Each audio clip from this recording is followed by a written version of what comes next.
What's going on, guys? We are back with another video. We're still out here on Green Bay, and I'm not really sure where this video is going to fit in, but somewhere you guys will see it. You know, we get a ton of YouTube questions about rods, reels, baits, wind, current, you know, all this different stuff, but probably the most #1 question we get asked is about side imaging. And we're doing a ton of side imaging out here, and really pretty much anywhere you're walleye fishing in the spring, it is very heavily reliant upon side imaging. And the reason for that is, well, we'll kind of get into that, but the reason for that is generally it's shallow water fishing. So it's me, and we got Shelby behind the camera. We got a few hours here this afternoon, evening to fish, and hopefully we're gonna put a bunch of big walleyes in the boat. Stay tuned, we're gonna be doing all casting tonight, and maybe some trolling after dark, but we'll see. And yeah, stay tuned. Yeah. All right, guys, we just got out here. It's late afternoon. Didn't have a camera rolling, but hopefully this is a good sign of things to come. Shelby, this is a good one for the first Okay, one. sorry, my camera. Hand me the net, hand me the net. Here. I'll net him. Okay. Oh, nice. Think about that one, Shelby. Oh my gosh, that net tangle. Fish is barely hooked. Oh my gosh, we barely got it. What do you think, Shelbster? Yes, that was a good one. First of the night. Probably been fishing for what, 10 minutes? I'm gonna apologize right now for my filming. All right, there we go. First of the night, not a bad average size at all. Chunkers, still all pre-spawn out here, but that won't last for long, so we're gonna let that one go. We got hopefully a very long night, which we're gonna start out casting, pounding some big mamas like that, and end up trolling and let that one go. Biggins, sweet. Hooked up, nice. Fish. Just said we are in the zone, and look at that. Got a boat kind of somewhat close, so we're gonna, kind of seems big, huh, Shelby? Kind of seems big. Look, those head shakes are so wide. Uh-oh, I got tangled up net here, Shelby. Oh my gosh, dude, come on out there. Not that big. Nice one though, dude. You can't complain about those. I'm not complaining, I'm just saying. Figured you were trying to complain on me. Heck yes, dude. Just said we're kind of entering the zone here. Good job. Now we're out of the zone? No, we're still in the zone. Wind's coming from or wind's blowing straight into shore. Whenever we get wind blowing into shore, normally it keeps a lot of that warm water tucked right next to the first break. Kind of goes from like 10 to 6, which out here is a quick break. And that's where all of our action's coming.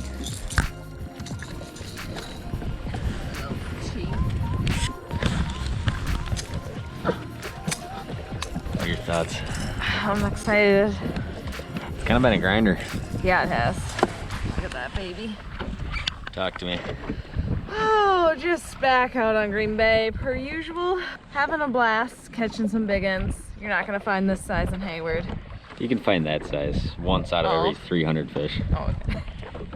All right, so why is side imaging so important in the spring? Well, side imaging is really super important all times of year, but the reason it's so important in the spring is because generally, pretty much everywhere you're walleye fishing in the spring is generally a shallow water bite. Now, if you're driving around in 7 feet of water, you're never going to mark a walleye on sonar or down imaging, right? Your two other forms of visualization under the water. It's just never gonna happen. The shallower it is, those fish tend to sit much, much closer to the bottom, and your cone is so skinny in 7 feet of water that you're only picking up just a small fraction of the bottom at a given time, versus if you're in 30 feet of water, you're picking up much more room.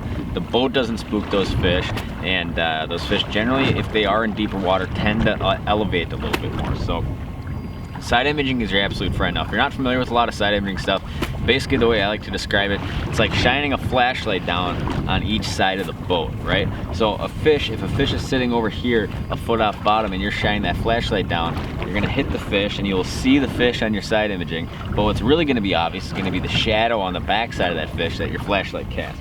So we'll throw up some side imaging pictures here of some fish that we're fishing for out here, and you know, if you have a lot of sand, and there's kind of two ways I like to think about side imaging is, one, are you looking for structure? Two, are you looking for fish? Well, what we're doing out here in Green Bay is a ton of fishing these very big featureless sand flats. So we're not looking for structure, we're not looking for rocks or weeds or cribs or stuff like that. We're just looking for fish, right? And side imaging is super great for doing that. Here's another picture of some fish on side imaging here. Now if I go back to like Hayward, Wisconsin, where I'm fishing, where I'm from, I catch a lot, or generally what I use side imaging for the most is finding structure, right? In the spring, I fish a lot of very shallow rocks, very shallow weed growth, kind of in that later spring, early summer period. So that time of year, on that kind of body of water where fish don't use quite as much sand and there's a lot of structure options available, I might be looking for sweet spots, like sweet spot in the rock. You know, if you're a flowage or river fisherman, maybe you're looking for underwater timber, and that stuff shows up super easy on side imaging too. So spring is really all about side imaging, and it's you know, being able to use that to either, one, verify fish like you can see right here, or two, verify structure and pick out a sweet spot in it like you can on this picture right here.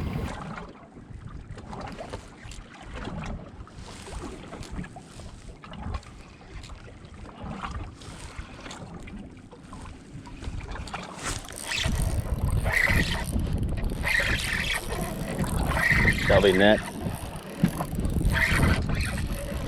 Feels real big.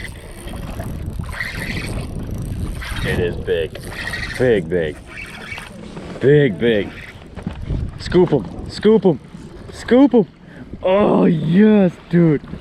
Yes. Put him on the floor over here. Hogs. Did you get that? Hogs, dude. Oh my god, I was so nervous scooping that. Look at that mouth, dude. Oh my god, I thought it was a pike, it was so big, dude. Yes, dude, that fish is post-spawn though. That fish is a post-spawn, big giant female.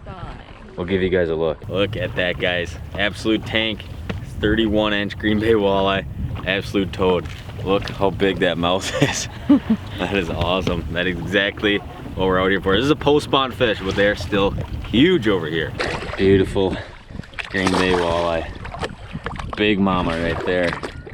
All right, because you guys always ask, I'll kind of give my side imaging settings. Now, you know, each brand's gonna be a little bit different. If you're a Garmin guy, the settings are gonna be a little bit different. If you're a Lowrance guy, the settings are gonna be a little bit different. What I run for graphs are Humminbird, Helix series, and the Gen 3 Plus, which is kind of the one that's been out the last couple years now. And if the jump from the Gen 2, which was like probably 3-4 years ago, to the Gen 3 Plus was huge. So if you're kind of sitting with a Generation 1 or Generation 2 Humminbird Helix, and you're thinking about making the jump to a 3, wonder if it's worth it, it absolutely is. Now, my settings, I always get a ton of questions asked on these, and I'm not I don't go in here and change the settings a whole bunch, but I kind of get them to where I like them, and I pretty much leave them there. So I'll kind of throw up a screenshot right here. You can see my sensitivity is 11, my contrast is 11, my side imaging range, generally I like to keep that about 80 for the most part. And chart speed is 3, because most of the time when I am fishing, I'm driving and I'm looking for fish with side imaging, I'm moving around at about 3 miles an hour. Some guys will say you want to put this to 10, and that just means you're getting a lot more information very quickly. So it'll look a lot different. I personally like it set at 3 the most. Shelby's getting a phone call. And yeah, so that's kind of what I do for that. And basically what the contrast and the sensitivity are, if you start getting too high on either of those, everything becomes too hard, right? Especially if you're fishing a lot of sand and rock. If you're fishing a lot of stuff that's very soft bottom, like mud, then you can generally tend to crank that side or that sensitivity and contrast up a little bit. I caught a pike. Shelby's hooked up. Does it feel big?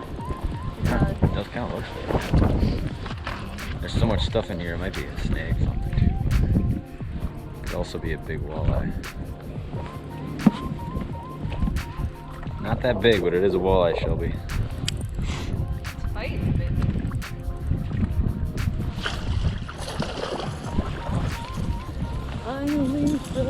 You caught one.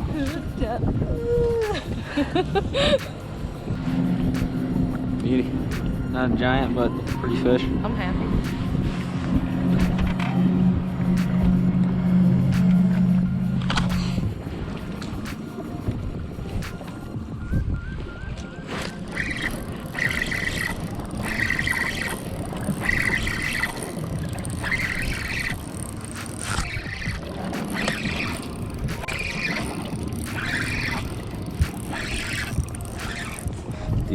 fish.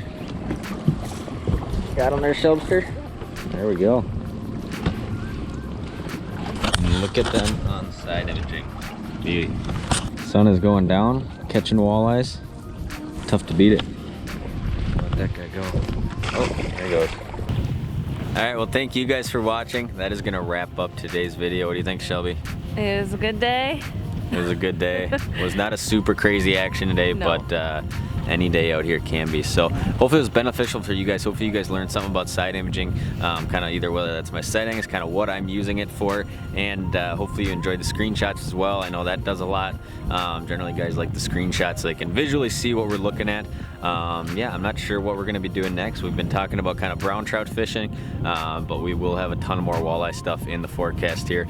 So thank you guys for watching. If you're not yet, please subscribe and stay tuned for more videos. What do you have to say?